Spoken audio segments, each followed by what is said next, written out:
সুকুমার রায়ের গল্প বুদ্ধিমান শিষ্য আপনাদের কাছে পরিবেশন করছি।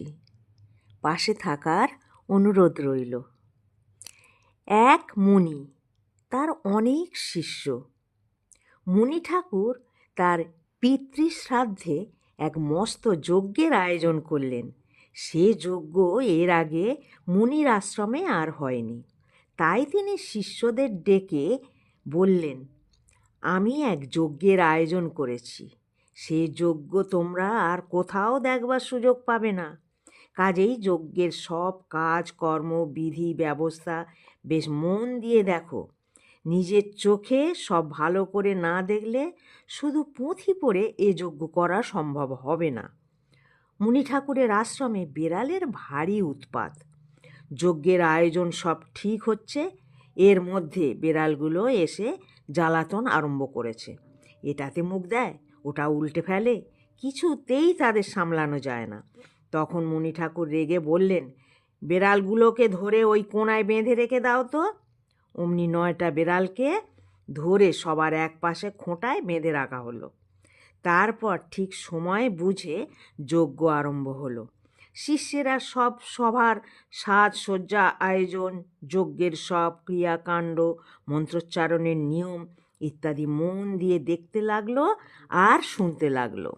নির্বিঘ্নে অতি সুন্দরভাবে মুনি ঠাকুরের যজ্ঞ সম্পন্ন হলো। কিছুকাল পরে শিষ্যদের মধ্যে একজনের বাবা মারা গেলেন। শিষ্যের ভারী ইচ্ছা তার পিতৃশ্রাদ্ধে সেও ওই রকম সুন্দর যজ্ঞের আয়োজন করে। সে গিয়ে তার গুরুকে বলল।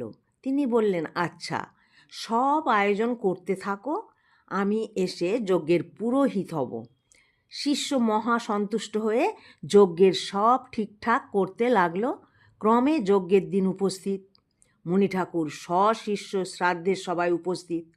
ঠিক নিয়ম মতো যজ্ঞের সমস্ত ব্যবস্থা প্রস্তুত হয়েছে, কিন্তু শিষ্যটি তখনও সভাস্থলে এসে বসছে না, কেবল ব্যস্তভাবে ঘোরাঘুরি করছে। এদিকে যজ্ঞের সময় প্রায় উপস্থিত দেখে মুনি ঠাকুরও ক্রমে ব্যস্ত হয়ে উঠেছেন। তিনি শিষ্যকে ডেকে জিজ্ঞাসা করলেন, আর বিলম্ব কেন?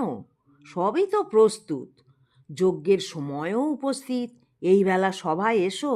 শিষ্য বলল, আজ্ঞে, একটা আয়োজন বাকি রয়ে গেছে, সেইটা নিয়ে ভারী মুশকিলে পড়েছি। মুনি বললেন, কই, কিছুরই তো অভাব দেখছি না।